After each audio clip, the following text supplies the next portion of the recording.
Hey everybody, I'm Dolphin Radio, and today we're going to take a look at what D.A.C.A actually did.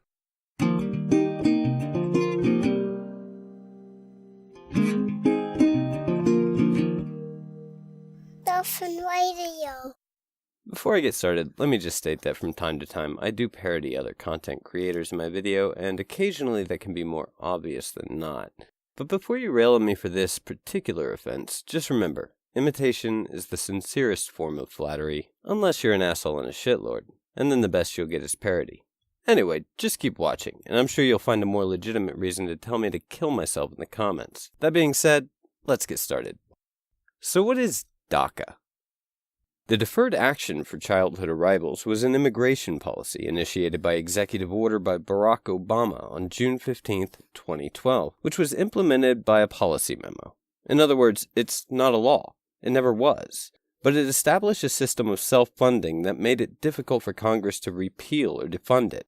All of the funding for D.A.C.A was shifted from the taxpayers to the applicants. That's right. Those poor, hapless immigrants just wanting a better life could now buy a 2-year furlough from deportation, renewable with good behavior, which I'm sure is a welcome change from the shakedowns and exploitations of whatever definitely not a shithole country they happen to be coming from. After all, not only did a D.A.C.A recipient get the promise of no deportation for 2 years pending good behavior, but they were given work permits too, so they could pay taxes like a real citizen. Of course, they would never actually become real citizens, since D.A.C.A didn't provide any pathway to citizenship.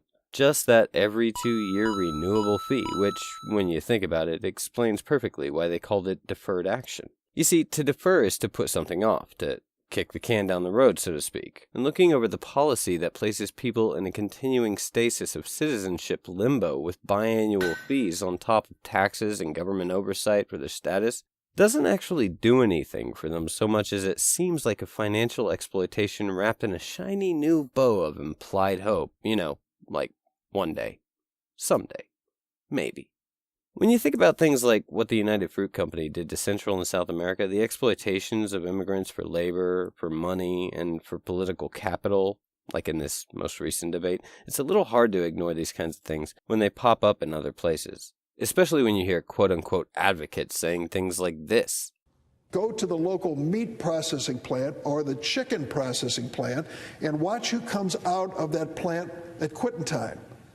Hispanics and Africans taking what are pretty tough, dirty, rough jobs because others don't want them. Not many of us say to our sons and daughters, I'm hoping the day will come when you decide to go and pick fruit for a living. Hardly ever hear that, because we know it's hard, backbreaking work, and immigrants do the work. Which I mostly just included so I could end the video like this. Not many of us say to our sons and daughters, I'm hoping the day will come when you decide to go and pick fruit for a living. Your life makes me sad.